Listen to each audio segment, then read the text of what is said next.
দুর্দান্ত স্বাদের এই পনির রেসিপিটা আপনারা একবার ঘরে বানিয়ে দেখতে পারেন। বাটার পনির, পনির পসন্দ, পনির ভুর্জি খেতে খেতে যখন আমরা বোর হয়ে যাই, এই দুর্দান্ত স্বাদের পনির রেসিপিটা আমাদের মুখে এনে দেয় নতুন একটা পনিরের টেস্ট।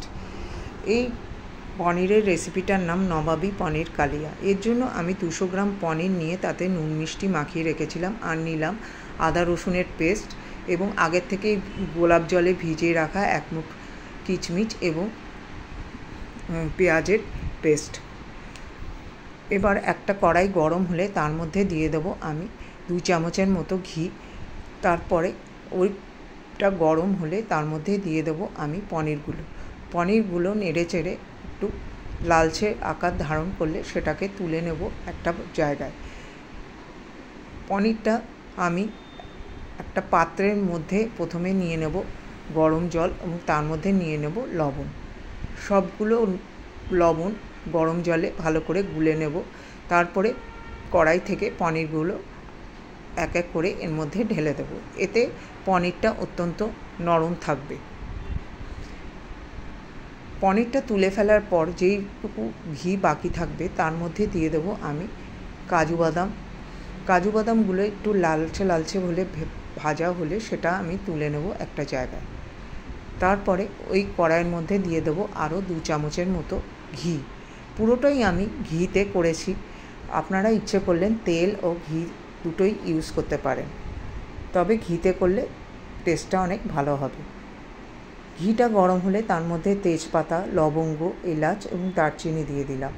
সবগুলো একটু ভালো করে ভেজে নিলাম। যখন এটা সুগন্ধ বেরোবে তখন কুচিয়ে রাখা পেঁয়াজ ওর মধ্যে আমি দিয়ে দেবো।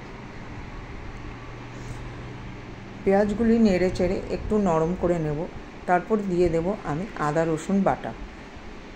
আদা রসুনের যখন কাঁচা গন্ধটা চলে যাবে তখন তার মধ্যে দিয়ে দেব আমি বেটে রাখা পেঁয়াজ।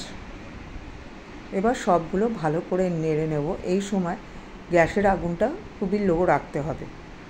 যতক্ষণ পেঁয়াজটা কষছে ততক্ষণ আমি ওই ভিজিয়ে রাখা কিচমিচগুলো বেশিরভাগটা আমি গ্রাইন্ডার জারে গ্রাইন্ড করে নেব, আর কিছুটা আমি রেখে দেব।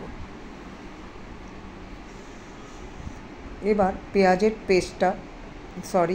এবার আমি ওই কিচমিচের পেস্টটা দিয়ে দেবো মশলার মধ্যে। সবগুলো ভালো করে নেড়ে চেড়ে কষিয়ে নেব। রঙটা যখন সামান্য পরিবর্তন হবে তখন তার মধ্যে দিয়ে দেব স্বাদ মতো লবণ, আর দেব 1 চামচ মতো গোলমরিচ। এখানে আমি শুকনো লঙ্কার ইউজ একদমই করিনি, পুরোটাই আমি করেছি কাঁচা লঙ্কা এবং গোলমরিচ দিয়ে দেব সামান্য পরিমাণ একটু হলুদ গুঁড়ো আর 1 চামচের মতো ধনিয়ার গুঁড়ো। সবগুলো জিনিস ভালো করে আমি কষিয়ে নেব। তারপরে একটা গ্রাইন্ডার জারে আগেই আমি তুলে রেখেছিলাম আধ বাটির মতো দই। এটা আমি মশলার মধ্যে দিয়ে দিলাম, আর দিলাম 1 চামচ মতো গরম মশলা।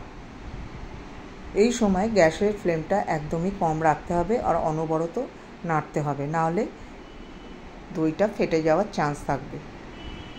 এবার তার মধ্যে দিয়ে দিলাম আমি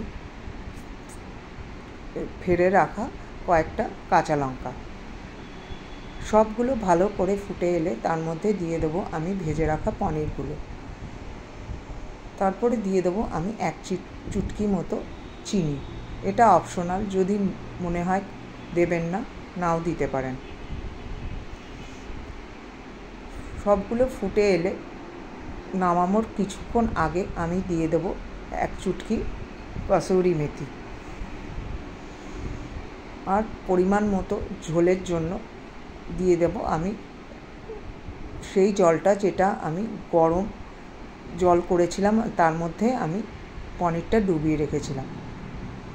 সবগুলো ভালো করে ফুটে এলে আমি উপর থেকে ফ্রেশ ক্রিম দিয়ে দিলাম, আর নামানোর ঠিক একটু আগে আমি দিয়ে দিলাম 1 চামচ মতো ঘি। তারপরে একটা বাটির মধ্যে আমি এই পনিরগুলো সার্ভ করলাম। ওর মধ্যে আমি ভিজিয়ে রাখা কিচমিচ দিলাম গার্নিশের জন্য, আর ভেজে রাখা কাজু বাদাম দিলাম, আর ওপর থেকে আমি দিলাম কিছুটা ক্রিম। এইভাবে তৈরি হয়ে গেল আমার এই নবাবী পনির। এটা খেতেও অত্যন্ত সুস্বাদু, বানিয়ে একবার দেখতে পারেন। রুটি, ভাত, পোলাও সবের সঙ্গে এটা ভালো যায়।